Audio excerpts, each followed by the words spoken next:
ભગવાન ભોલેનાથ કી જય. આપણે આગળ વધીએ છીએ મહાપુરાણ. ભગવાનને આમંત્રણ આપીએ છીએ આપણી હૃદય કમળ પર બિરાજમાન થાય અને હવે પછીના કાર્યમાં તેઓ પ્રેરણારૂપ બની રહે. શાંતમ પદ્માસનસં શશિધર મુકુટમ પંચવક્ત્રમ ત્રિનેત્રમ શૂલમ વજ્રમ ચ ખડ્ગમ પરશુભેદમ દક્ષ ભાગે વાંદમ નાગમ પાશાં ચ ઘંટાં ડમરુકસહિતાં ચાંકુશં વામ ભાગે નાનાલંકારયુક્तं સ્ફટિકમણિનિભં પાર્વતીશં નમામિ. આવાહનમ આવાહયામિ, આસनं સમર્પયામિ, પાદ્યોપાદ્યમ સમર્પયામિ, અસ્ત્યોર્ઘ્યમ સમર્પયામિ. પ્રાર્થનાપૂર્વક નમસ્કાર કરીશ્યામિ. શ્રી પંચાક્ષરથી એમની આપણે સ્તુતિ કરશું. નાગેન્દ્રહારાય ત્રિલોચનાય ભસ્માંગરાગાય મહેશ્વરાય નિત્યાય શુદ્ધાય દિગંબરાય તસ્મૈ નકારાય નમઃ શિવાય. મંદાકિની સલિલચંદન ચર્ચિતાય નંદીશ્વરાય પ્રમથનાથ મહેશ્વરાય મંદાર પુષ્પ બહુપુષ્પ સુપૂજિતાય તસ્મૈ મકારાય નમઃ શિવાય. શિવાય ગૌરી વદનાવૃષુંડ સૂર્યાય દક્ષાધ્વર્ણાચકાય શ્રીનીલકંઠાય વૃષધ્વજાય તસ્મૈ શિકારાય નમઃ શિવાય. વસિષ્ઠકુંભોદ્ભવ ગૌતમાય મુનીન્દ્રદેવાર્ચિતશેખરાય ચંદ્રાર્કવૈશ્વાનરલોચનાય તસ્મૈ વકાર નમઃ શિવાય. યક્ષસ્વરૂપાય જટાધરાય પિનાકહસ્તાય સનાતનાય દિવ્યાય દેવાય દિગંબરાય તસ્મૈ યકારાય નમઃ શિવાય. પંચાક્ષરમિદં પુણ્યં યઃ પઠેત શિવસન્નિધौ શિવલોકમ અવાપ્નોતિ. શિવેન સમૂર્તે ત્રિદલં દ્વિગુણાકારં ત્રિનેત્રં ચતુરાયુધં ત્રિજન્મ પાપસંહારં એકબિલ્વં શિવાર્પણમસ્તુ. મૃત્યુંજય મહાદેવ ત્રાહિ માં શરણાં ગતં જન્મ મૃત્યુ જરા વ્યાધિ પીડિतं કર્મબંધને. ઓમ હ્રીં નમઃ શિવાય. નમઃ શિવાય. ઓમ નમઃ શિવાય. હર હર ભોલે નમઃ શિવાય. જટાધરાય શિવ જટાધરાય હર હર ભોલે નમઃ શિવાય. નમઃ શિવાય. ઓમ નમઃ શિવાય. હર હર ભોલે નમઃ શિવાય. પાર્વતીજીના દ્રઢ મનોબળની સામે ભગવાન જેઓ શ્રી એક વૃદ્ધ બ્રાહ્મણ બનીને આવ્યા હતા એમણે પોતાનું રૂપ છતું કર્યું અને પોતાને પાર્વતીને પત્ની તરીકે સ્વીકારવા જ્યારે સંમતિ બતાવી ત્યારે બંને શિવ અને પાર્વતી ફરી એકાકાર રૂપ ઐશ્વર્યના દર્શન થયા અને હવે શિવજી પોતાના નિવાસ સ્થાને પહોંચ્યા. ત્યાં એમણે લગ્ન માટેની તૈયારીઓ કરવા આદેશ આપ્યો.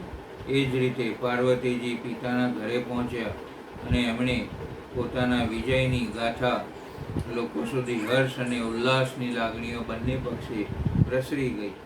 આગળ ભાગ 16 ફજેતો. તપોવનમાં વીજળીને ઝડપે સમાચાર પ્રસરી ગયા કે મહામુનિ કુંડલ કોણ જાણે કેમ વૃક્ષ પરથી જમીન પર પડ્યા ને બધા એના ગહન કારણો ઢૂંઢવા માંડ્યા. દૈત્યોના આગમનનો ભય લાગ્યો હશે. ના ડરે તો મુનિ શાના? આપણે મુનિ છીએ તોય દૈત્યોનો ડર જ કુંડળ મુનિને ચોકી કરવા સારું નિયુક્ત કર્યા છે ને.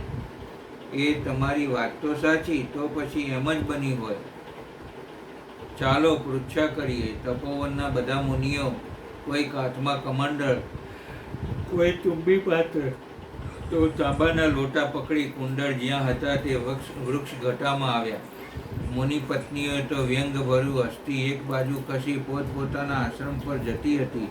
મુનિઓના આ હાસ્યનો ભેદ કળાયો નહીં. કેમ કે મુનિરાજને કંઈ વાગ્યું તો નથી ને? ના રે ના. આપણને તાપસને વાગે, દેવધારી છીએ એટલે વાગે તો ખરું જ. દેવ તોય તપસ્વીને, ખોંખારીને કુંડળ બોલ્યો. એ યુક્તિ પણ સાચી છે, પણ પડ્યા કેમ? આશ્ચર્ય બધા કુંડલ મુનિ ભણી જોતા આ ગૂઢ રહસ્ય જાણવા સ્થિર થયા. કોણ હું? હા, અત્યારે તો તમારી જ વાત થાય છે ને? એ વાત સાચી, કહું કે ખોટી? કુંડળ મુનિ, આપણે તાપસો કદી અસત્ય વક્તા બનીએ ખરા? ના. તો સુખેથી કહો કે અમે એના કારણ જાણી યથોચિત નિવારણ કરીએ. જાણો, વાત એમ છે કે પૂર્ણભદ્ર શર્માની પુત્રી માયા સાથે મારા વિવાહ આદિની વાત ચાલે છે. હાલે જ મારા લગ્ન થાય અથવા થવાના છે કે થયા જ ગણો.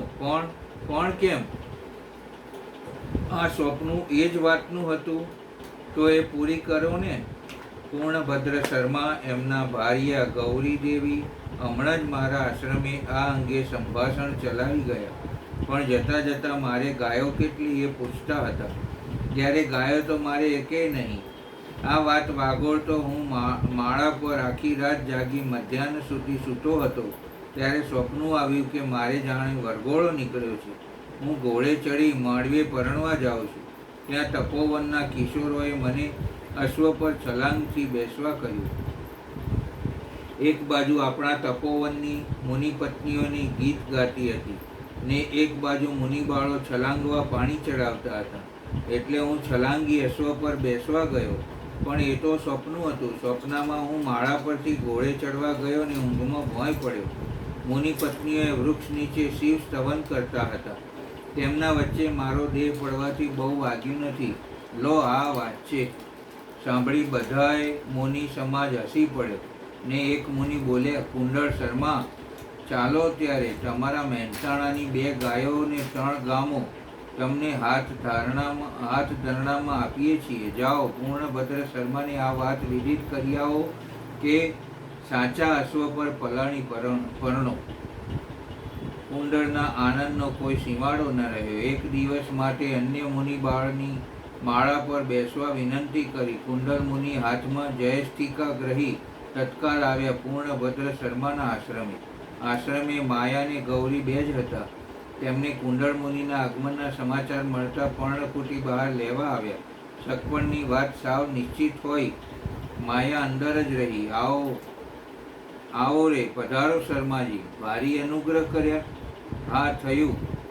સ્વલ્પ વિદિત કરી આવો. ગાય પ્રાપ્તિની વાત કથવા આતુર કુંડળ બોલ્યો ને સાસુએ પાથરી દીધેલ પર્ણકુટીની પરસાળ પર બેઠા. શું વિદિત કરવાનું છે? ગૌરીને પણ થયું. જોઈએ કુંડળ શર્મા શું વિદિત કરવા ઓચિંતા આવ્યા છે. શી વાત છે? તમે અને અમારા વડીલ પૂર્ણભદ્ર શર્મા અમારા આશ્રમે આવ્યા હતા, ખરું કે? હા. ત્યારે આપ બંને વડીલોએ ગાયો અંગે પૃચ્છા કરેલી.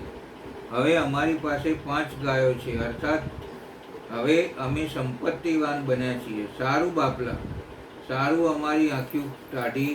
બાકી હું તો મારી માયા તમને દઈ ચૂકી છું. એનો બાપ આનાકાની કરે છે, પણ તમારાથી સારો વર બીજે ક્યાંય મળવાનો છે?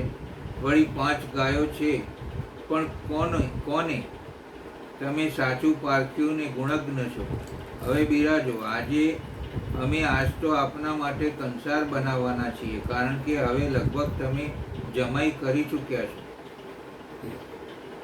વડીલ શ્રી પૂર્ણભદ્રજીની દ્રષ્ટિ ગોચર થતા નથી. એ ગયા છે હિમવાન પર્વતને ત્યાં. પાર્વતીના શિવ સાથે લગ્ન વિવાહ થવાની વાત સંભળાય છે, એટલે પૃચ્છા સારું ગયા છે.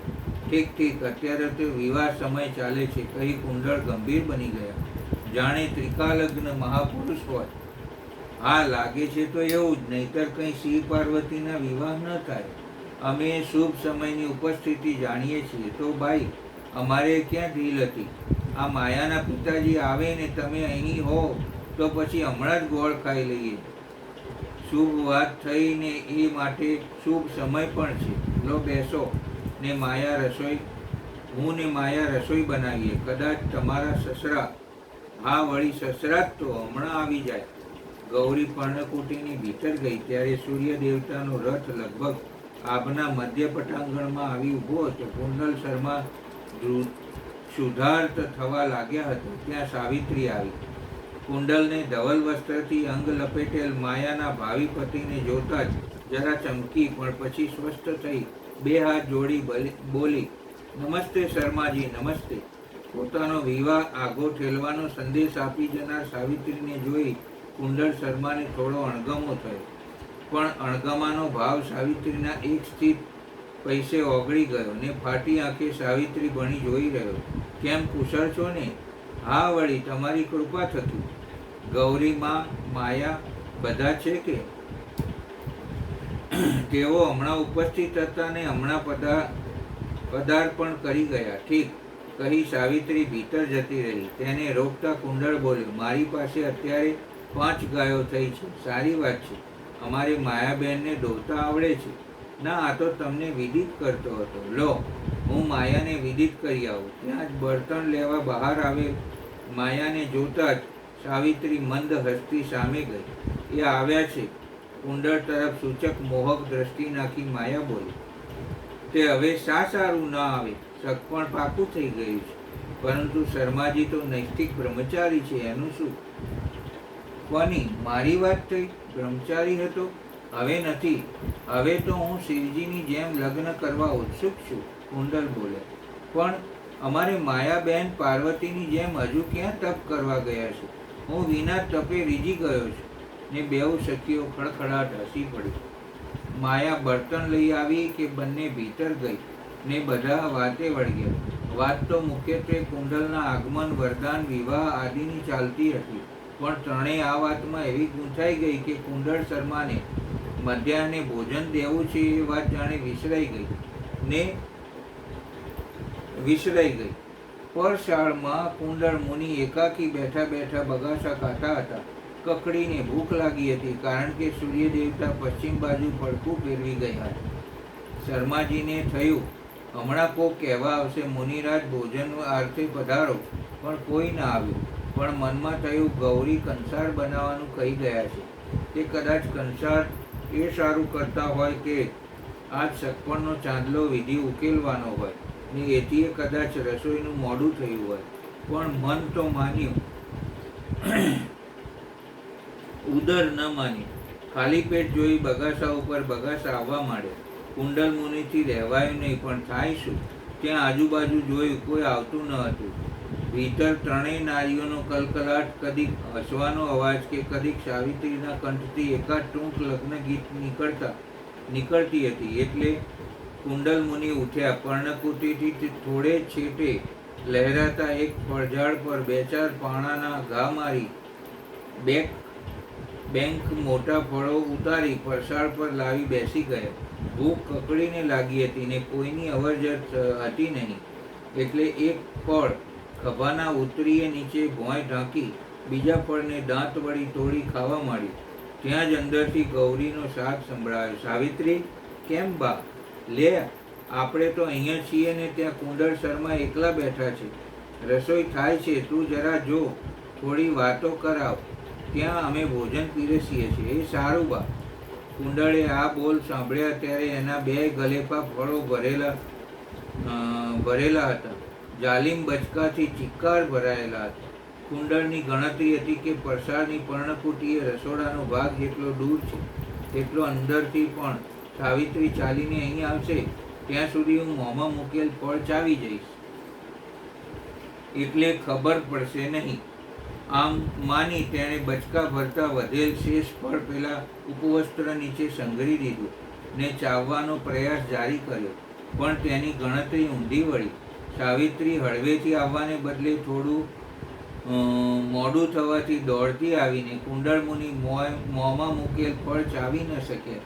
એ જ પળોમાં સાવિત્રી તેના સામે આવી ઊભી રહી ને કુંડળની આંખો તેની સામે ફાટી રહી. તેને થયું, વારે કરી. સાવિત્રી તો ઉપસેલા ગલેપા ભણી જોતા જ સ્તબ્ધ બની ગઈ. તેને થયું, ઘડી પહેલા અમને કંઈ જ ન હતું ને એકાએક શું થઈ ગયું? કુંડળને થયું કે હવે આશ્ચર્ય પામેલી સાવિત્રી હમણાં પર્ણકુટીમાં ગૌરી અને માયાને બોલાવા જશે, ત્યાં પોતે ફળ ચાવી જશે. પણ એમની એ ધારણાએ ખોટી પડી. સાવિત્રીએ તો ત્યાં જ ઊભા ઊભા બૂમ પાડી, ગૌરીમાં, એ ગૌરીમાં. કેમ સાવિત્રી? અંદરથી ગૌરીનો જવાબ વાળ્યો, જરા બહાર આવો તો ભોજનની તૈયારી કરું છું, પણ પછી કરજો. વળી છે શું? ઝટપટ અહીં આવો, શર્માજીને કંઈક થઈ ગયું લાગે છે. કુંડળ મનોમન બોલી ઉઠ્યા, માર્યા, બધી બાજી બગડી. સાસુજી હમણાં આવશે, આ જોશે કે મારા માટે બાંધેલ સારો ખ્યાલ ઓસરી જશે. ત્યાં તો ગૌરી દોડતા આવીને સાવિત્રી પાસે ઊભા રહેતા બોલી ઉઠી, કાં બહેન, શું છે જમાઈને? આમ તો જુઓ. હાથ લાંબો કરી સાવિત્રીએ કુંડળનું મોં બતાવ્યું.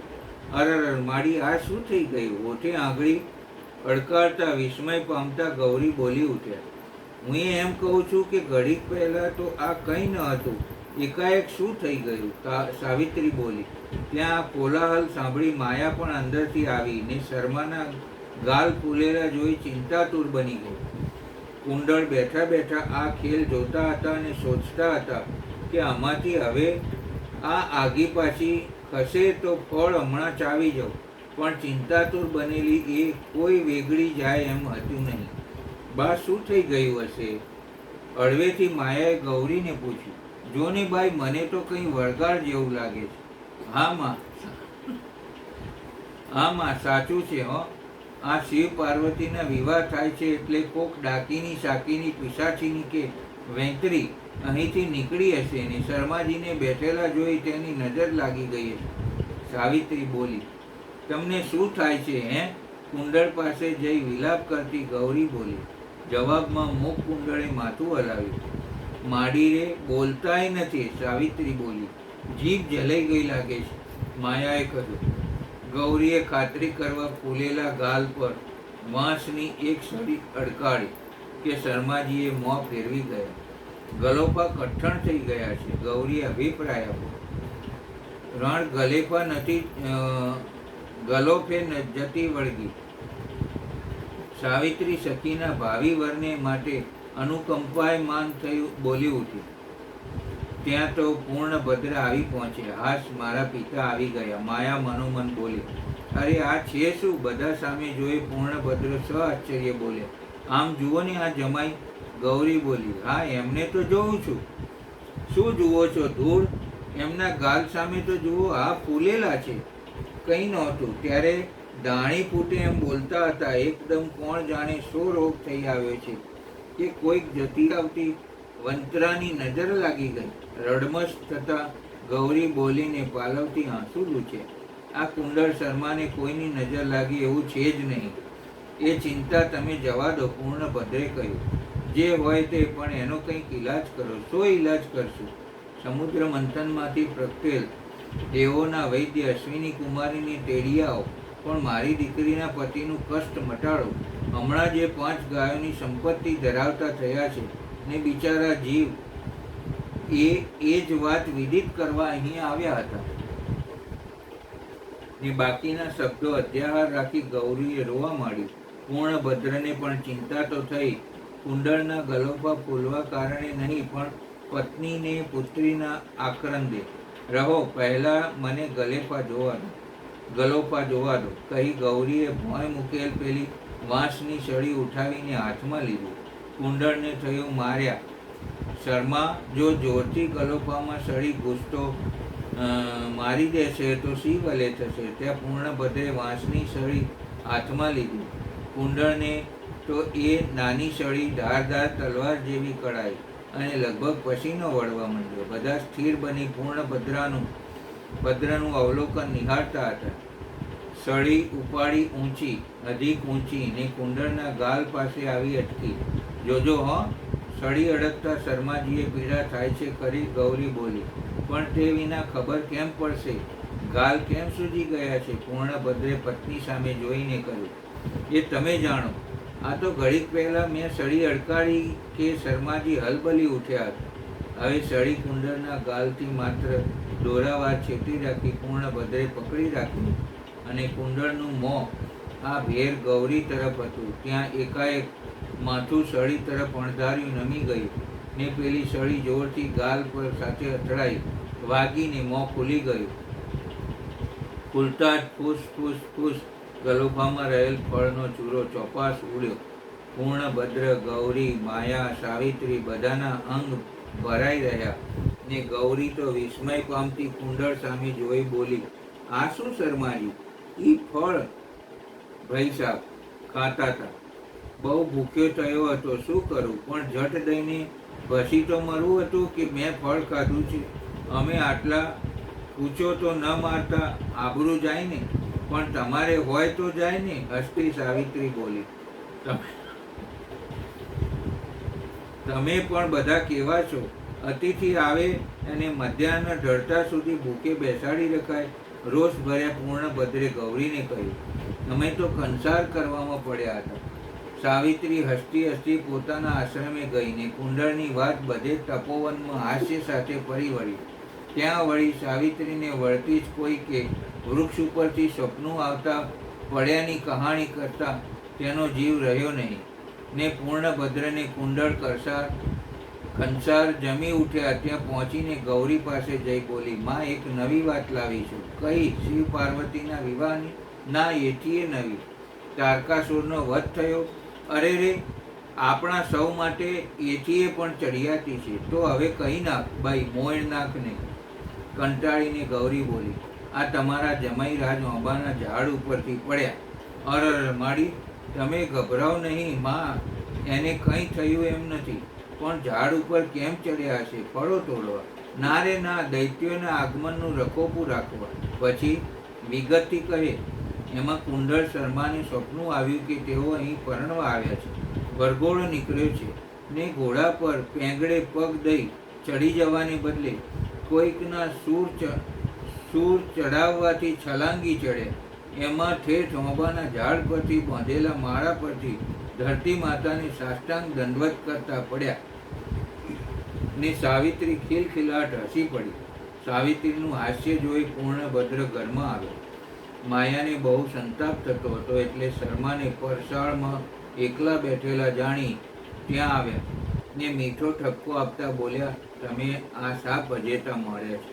કંઈ નહીં, કંઈ નહીં. શું ઝાડ ઉપરથી પડ્યા હતા? ના હા, ના ના હા. લો રાખો, હવે રાખો. મને ક્યાંય તપોવનમાં મોં બતાવવા જેવું રહેવા દો. તમારી સાથે અમારો ભજેતો થાય છે. હું પડ્યો એમ કોણે કહ્યું? પકડાઈ જતા કુંડળે માયાને પૂછ્યું. સાવિત્રીએ. કુંડળને થયું, આ સાવિત્રી જ્યાં જુઓ ત્યાં આડે આવે છે ને ફજેતા કરે રાખે છે ને થયેલ ફજેતાને પ્રગટ કરે છે. એનું શું કરવું? ભાગ 17. એક વૈષ્ણવ. ડગમગ ડગમગ ડગડગ ડગડગ ડમરું વાગતું હતું. સિંગી નાદ થતો હતો. હિમવાનના મહેલના વિશાળ પટાંગણમાં એક નટ નૃત્ય કરતો હતો. અંગ ઉપર લાલ વસ્ત્ર, સર્પોની જનોઈ, માથે ખભા ઢળકતા કાળા કેસ, ડમરૂના તાલમાં પગ ધરતી પર લસરતા તાલબદ્ધ લયબદ્ધ આમથી તેમ મરોડ પામતા કલામય નૃત્ય વળાંક લેતા હતા.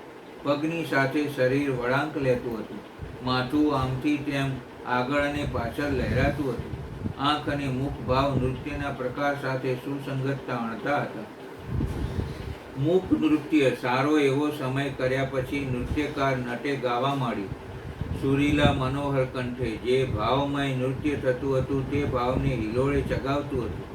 એ ગાન હતું ભારે મીઠું, સ્પષ્ટ શબ્દોચ્ચાર અને વેદ વિદિત વિસ્તારવાળું નટ ગાતા ગાતા નૃત્યની અદાકારી બતાવતા કદીક મોએ સિંગી માંડી તેનાથી અર્થ ભરપૂર નાદ પ્રગટ કરતો હતો.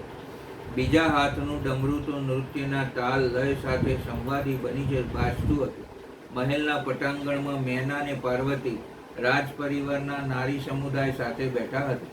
પાર્વતીના ફળીભૂત તપસ્યાના ઉપલક્ષમાં આ નૃત્ય સમારંભ રાખ્યો હતો અને નગરના તમામ સ્ત્રી પુરુષોએ આ કુશળ નટનો નાચ, વાદ્ય અને કંઠ સંગીત સાંભળવા ઇંજન અપાયું હતું. જોનારા સૌ મુગ્ધકર બની આ અવિસ્મરણીય નૃત્ય જોતા હતા.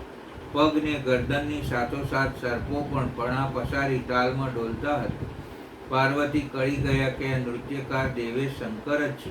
પોતાને આપેલ વચન પ્રમાણે પિતા હિમાલયને દાતા બનવાનું સૌભાગ્ય પ્રદાન કરવા મહાદેવ નટ બનીને આવ્યા છે. પાર્વતીએ મનોમન વંદન કર્યું ને નાચતા શિવે મુસ્કુરાઈ એ વંદના ઝીલી લીધી.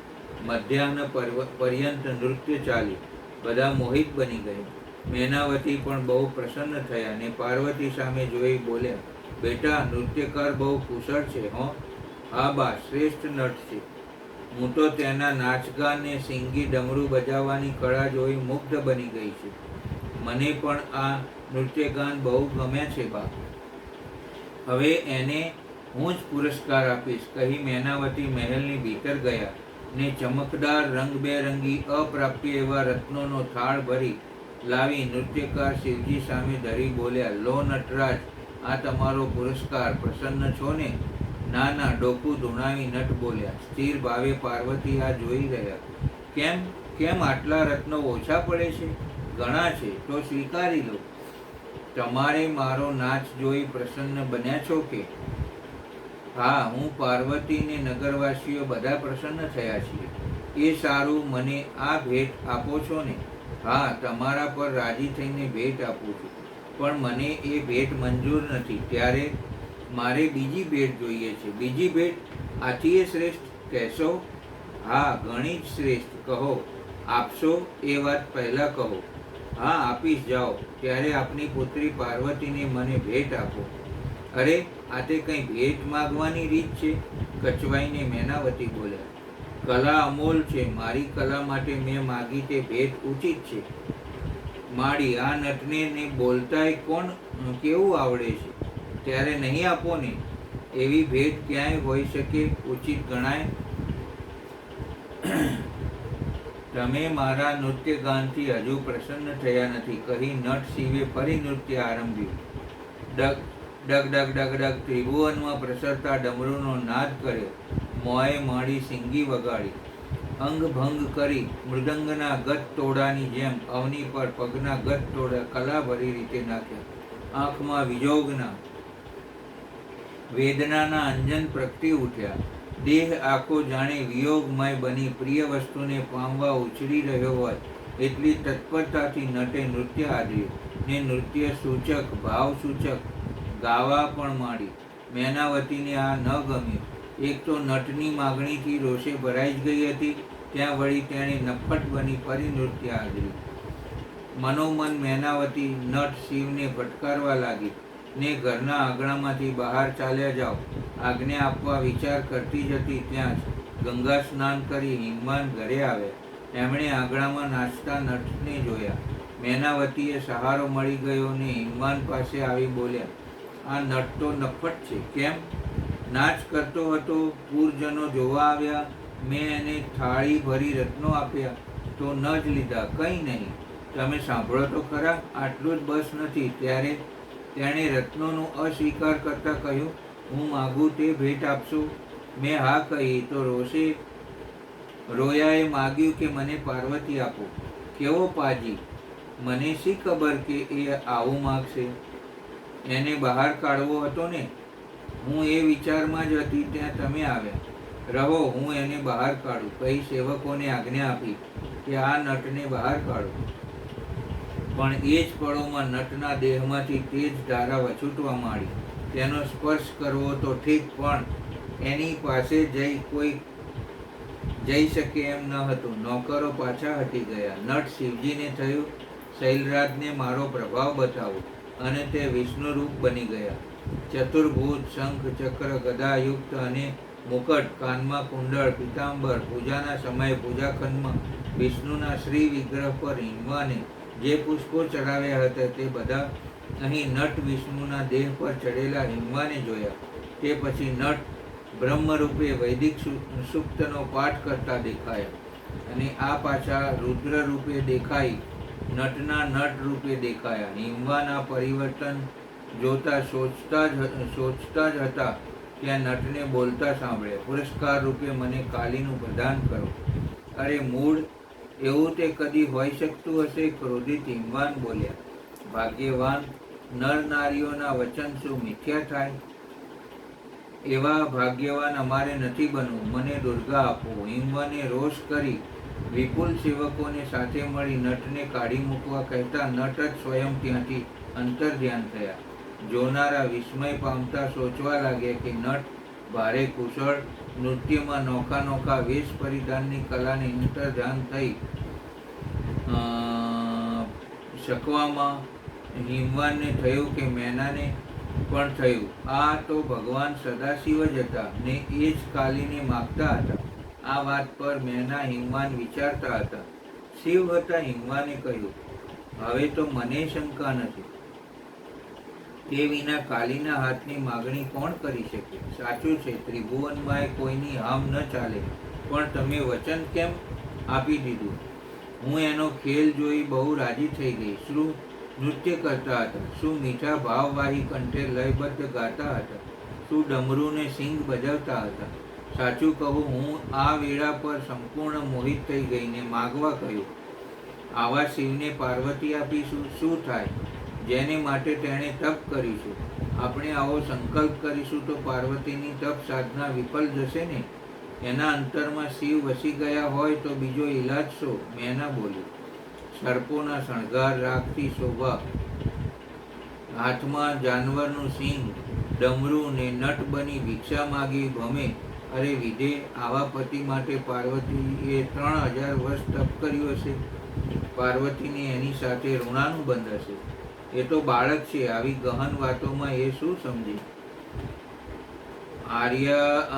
સર્વાત અંતર્યામી ભગવાન શિવજીને હિમાલયના આ મનોભાવના કળી જતા સોચવા લાગ્યા, જ્યાં સુધી મારા સ્વરૂપનું પૂર્ણ અનુભૂતિ કાલીના માતા પિતાને ન થાય ત્યાં સુધી પાર્વતીનું પાણી ગ્રહણ કરતા થોભવું જોઈએ. ને એ વિપ્ર બની હિમવાનની નગરીમાં આવ્યા. હાથમાં પલાશનો દંડ, માથા પર છત્ર, કપાળે વૈષ્ણવી ઉર્ધ્વપુંડ, દિવ્ય વસ્ત્રો, હાથમાં સ્ફટિકની માળા, ગળામાં શાલિગ્રામ, મોંમાં હરિનામનો જાપ, આંખોમાં અનોખા તેજ, ક્રાંતિયુક્ત દેહ.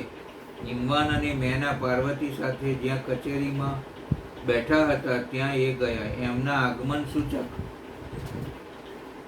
હરી હરી હરી હરીનો વિલંબિત સંગીત મળ્યો. નાદ સભાખંડમાં આવતો હતો.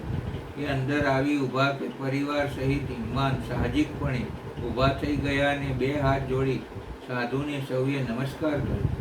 બેસો બેસો શૈલરાજ, બેસો. મલકી બધા સામે સૌજન્યપૂર્ણ સ્નેહસભર આંખો નોંધી આશીર્વાત્મક ઢબે બધાને બેસાડ્યા અને હિમવાન રત્નજડિત આસન પર બેઠા. પાર્વતી કળી ગયા કે આ ભગવાન શિવજી છે, વળી પધારવા અનુગ્રહ કરે છે અને પોતાના પિતાને દાતા બનવાનું સૌભાગ્ય પ્રદાન કરવાની પોતાની વિનંતી સ્વીકાર્ય ગણી છે. કાલી મનોમન શિવજીને નમ્યા. ત્યાં હિમવાને ભોજનની સામગ્રી મંગાવી. મધ, દર્ભ, પુષ્પ, અક્ષત, દીપક, ધ્રુત આ બધું આવ્યું ને સાધુ બોલ્યા, પર્વતરાજ, આ બધું શું? આપનું પૂજન મહારાજ. અરે અમારે વૈષ્ણવને સાધુની પૂજન ના હોય તો તમે અમારામાં મોહ પેદા થઈ જાય. રહેવા દો, રહેવા દો મહારાજ. વૈષ્ણવના પૂજનથી અમારી ઐશ્વર્ય સંપન્નતાનો, રાજત્વનો દર્ભ મોડાઈ જાય. આ પણ આપ મનોમન સોચી પૂજન કરવા દો. મેનાવતી બોલ્યા, આપના દર્શને અમારા પાપ નિર્મૂળ થયા. હિમવાન બોલ્યા, ભલે તો મનોવાંછના પૂરી કરો. સાધુ શાંત બની પલાઠી ભીડી આસન પર સ્થિર બેઠા. મેના અને હિમાચલે શિવ સાધુની પૂજા કરી. રૂકવંતા પાર્વતીએ પણ વંદના કરી. આપ પરિભ્રમણશીલ છો ને આશ્રમયુક્ત. હિમવાને પૂજા કરી પ્રશ્ન પૂછ્યો. પરિભ્રમણશીલ? હા મહારાજ, સાચું છે. પેલી કહેવતની જેમ સાધુ તો ચલતા ભલા. વળી હું જ્યોતિષ આચાર્ય છું એટલે લોક કલ્યાણાર્થે જ્યોતિષ જોતો વિગરું છું. જ્યોતિષની નજરે અમારું પણ કંઈક ભાવિ જોઈ દો ને અનુગ્રહ કરજો. આ કોણ છે? પાર્વતીની સામે હાથ લાંબો કરી શિવ સાધુ બોલ્યા, અમારી પુત્રી છે. નામ કાલી, લાડલું નામ છે અને સાચું નામ પાર્વતી. એમનો વિવાહ સંબંધ થયો છે? ના, હિમવાને કહ્યું. હા, મેનાવતી બોલી. લ્યો, દંપતી તો વિરોધાભાસી વાત કરી. એ બેઉ ઉચ્ચારણો સત્ય સમા છે. હિમવાન બોલ્યા, કઈ રીતે? પુત્રીના વિવાહ સગપણ શિવજી સાથે કરવા ધારણા છે. પાર્વતીએ શિવપતિ પામવા તપસ્યા પણ કરી છે. મેનાએ કહ્યું, તમારી બેઉની શી મનોવાંછના છે? પાર્વતી તો ઠીક બાળક સમાન જ ગણાય, કારણ કે જગતના ટાળાઓના વાયરાની એને જાણ ન હોય, પુરુષ વર્ગની, તેના કુળ નાતજાતની પરખ ન હોય. આપનું આ વિશે શું મંતવ્ય છે? મારું? ગંભીર થતા શિવ સાધુ બોલ્યા, હા, આપનું. મને પૂછતા હો તો સાચું જ કહું છું કે આવી રૂપ ગુણયુક્ત પાર્વતીનો વિવાહ શિવ સાથે કદી થાય જ નહીં, કારણ કે હું જ્યોતિષી છું, શિવ અંગે બધું જાણું છું. હા, તો આપનું સ્પષ્ટ મંતવ્ય કહેવા અનુગ્રહ કરો. શિવજી જાણે કે આમ તો આશ્રયહીન છે. હા, કૈલાસ પર રહેવા અમે જ અનુમતિ આપી હતી. વળી એમને તો સ્મશાનમાં જ રહેવું ગમે છે, કારણ કે નિવાસસ્થાન વિના બીજે રહે ક્યાં? તમારી કે ઇન્દ્રની જેમ એને થોડા જ મણિરત્નો જડિત મહેલો છે, ઉદ્યાનો છે, ઘૂમવા વિમાન છે, આટલું બસ નથી, પણ એ ભારે કુરૂપ પણ છે. જોતા જ ભય ઉપજે, કારણ કે એના અંગ ઉપર સ્મશાનની ચિતાની ભસ્મ તો છે જ, સર્પો પણ હોય છે. અરે રે! મેનાવતી ચીસ પાડી ઉઠ્યા. મેનાવતીએ એને પહેરવા એક પણ વસ્ત્ર ન મળે. વ્યાઘ્ર અંબર પહેરે છે. મારી નજરે દીઠી વાત કુપાત્ર છે, કુલીન નથી. અરે, તેને કુળ જ નથી, બહુ ક્રોધી છે. વૈદિક માર્ગનો સર્વથા ત્યાગ કરવાવાળા છે, ને ભૂત પ્રેત પિશાચ ડાકીની શાકીની વંતરી આ બધાના સતત સંપર્કવાળા છે. સાચે જ ભૂત પ્રેત વચ્ચે વસે છે? હિમવાને પૂછ્યું. મારી વિદ્યાના સોગંદ ખાઈને કહું છું સાધુ, કદી અસત્ય ઉચ્ચારતા નથી. અને બેસવા શું છે, ગરડો બળદ? મેના બોલ્યા, વોયમાં આવા શિવ સાથે તમે આ તમારી અહીં બેઠી તે પાર્વતી પરણાવવા ચાહો છો? તો એ તો જય ભૂત પ્રેતને જોતા ચડી ઉઠશે, ને પરણી જઈને બેસશે ક્યાં? સ્મશાન સિવાય તો શિવને બેસવા કોઈ સ્થાન છે જ નહીં, આવાસ જ નથી. પાર્વતીએ શિવજી સામે પ્રગટપણે બે હાથ જોડ્યા. પાર્વતી આપને વંદે છે મહારાજ. મેનાવતી બોલ્યા, હા, વંદે જ ને. મેનાવતીને થયું કે આ સાધુએ સત્ય વાત કરી પોતાને ચેતવ્યા છે.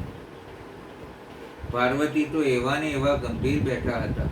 તમે સત્ય કથન કહી ભારે અનુગ્રહ કર્યો. હિમવાન નમીને બોલ્યા, આમ છતાંય તમારા પરિવારમાં કોઈને મારી વાત પર સંદેહ થતો હોય તો તપોવનમાં ઋષિમુનિઓને, વેદવેત્તાઓને અને પંડિતોને પૂછી જોજો. ના, આપણું કથન સત્ય ભરપૂર છે. મેનાએ શિવની વાત હૃદયમાં વસી ગઈ. શિવજીએ જોયું કે પોતાનું બિહામણું સ્વરૂપ હિમવાન મેનાના હૃદયમાં ઠસી ગયું છે. પોતાના સાચા બ્રહ્મને અવિનાશી સ્વરૂપનું દંપતીને હજુ જ્ઞાન નથી. જો હોત તો મારા કથનનો પ્રતિવાદ કર્યો જ હોત.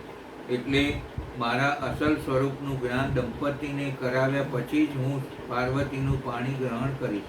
આ સંકલ્પ સાથે શિવ ઉઠ્યા કે હાથ જોડી. મેના હિમવાન બોલ્યા, અમારા પર બહુ અનુગ્રહ કર્યો. એ તો અમારા સાધુનું કર્તવ્ય છે કે અન્યને સાચો રાહ બતાવો. પાર્વતી. મેના બોલ્યા, સાધુ મહારાજને અભિવાદન કરો. પાર્વતી નમ્યા. ગંભીર બની શિવજીએ આશીર્વાદ આપ્યા. કે પાર્વતી બોલ્યા, મહારાજ, મધ્યાહ્ન થવા આવ્યો છે, આપ ભોજન લઈને પધારો. કેવી ડાહી મારી દીકરી છે. મેના હર્ષોત્કુલ બોલી, અરે, અમારા જેવા વૃદ્ધની ભૂલ સુધારી. સાધુ મહારાજને જમાડ્યા વિના જવા ન દેવાય. આ મોટામાં મોટી વાત અમે વિસરી ગયા. બેસો મહારાજ, જમીને સીધાવજો. હિમવાન બોલ્યા. બા, પાર્વતી બોલી, કેમ બેટા? વૈષ્ણવ મહારાજ માટે હું ભોજન બનાવીશ. અરે બેટા, તે કોઈના હાથનું રાંધેલ જમતા હોય તો રાંધજે, પૂછીએ. હા હા, કુંવારી કન્યા વૈષ્ણવ જ છે, એના હાથનું રાંધેલ મારે ચાલશે, ને હું જમીને જ જઈશ. સાધુ બોલ્યા ને પુનઃ રત્નજડિત આસન પર બેઠા. દંડ છત્ર એક બાજુ મૂક્યા ને હાથમાં સ્ફટિકની માળા પકડી મણકા ફેરવવા માંડી. સાધુને નમી પાર્વતી રસોઈ બનાવવા ગયા. ને જયા વિજયાની સહાયથી પાર્વતીએ થોડા જ સમયમાં સ્વાદિષ્ટ ઉત્તમ દૂધ ધ્રુત મધવાળું ભોજન તૈયાર કર્યું. સાધુ મહારાજને દંપતીએ બે હાથ જોડી જમવા પધારવા કહ્યું. હર્ષભેર શ્રમણ ઉઠ્યા ને દર્ભના આસન પર કેળના પાંદડામાં સુશોભિત કરકમળથી પાર્વતીએ પીરસેલ ભોજન પદાર્થો જમવા માંડ્યા. વાહ રે વાહ, શી સ્વાદિષ્ટ રસોઈ છે! સાક્ષાત લક્ષ્મી, સરસ્વતી કે ઇન્દ્રાણી પણ આવી રસોઈ ન બનાવી શકે. જમતા જમતા મહાત્મા બોલ્યા. ફૂટી જતા પદાર્થો પાર્વતી ગંભીરતાથી પીરસતા હતા અને મનમાં સોચતા હતા કે 3000 વર્ષની ઉગ્ર તપસ્યા આજે પડી છે. અગ્નિની શિખાઓ સમીપ ગ્રીષ્મ ઋતુમાં આસન જમાવી કરેલ કઠોર તપશ્ચર્યા ફળીભૂત બની રહી છે. સૃષ્ટિના સર્જક, પોષક ને સંહારક અવિનાશી બ્રહ્મ મારા હાથનું ભોજન જમી રહ્યા છે. જમી હાથ મોં ધોઈ શિવજી પાર્વતી તરફ સ્નેહસભર દ્રષ્ટિ નાખીને હાથમાં દંડયત્ર લેતા હિમવાન અને મેનાને હળવેકથી કહ્યું, શૈલરાજ, આજ્ઞા મહારાજ. મેનાવતી રાણી. મહારાજ. બે હાથ જોડી મેના બોલી, શિવ અંગે તમને જે વાત કરી છે તે બરાબર લાગી છે ને? હા મહારાજ. શિવજી માટે આપે જે કહ્યું છે એ બરાબર સમજાઈ ગયું છે.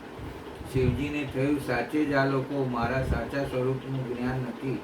હા, તો હવે તમારે શિવજી સાથે પાર્વતીનો વિવાહ કરવા ધારણા તો નથી ને? ના, મુદ્દલ નહીં.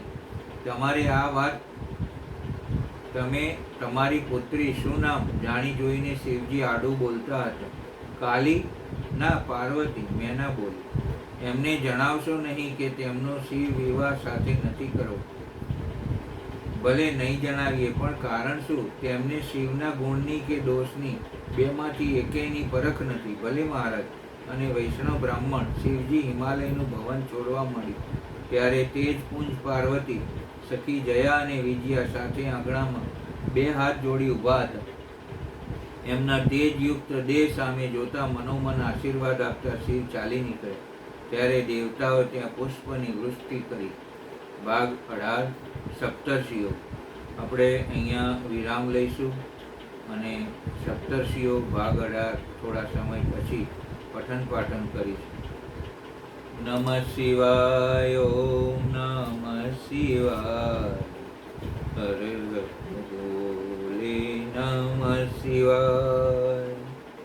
વિશ્વેશ્વરાય શિવ વિશ્વેશ્વરાય. હર હર ભોલે નમઃ શિવાય. નમઃ શિવાય.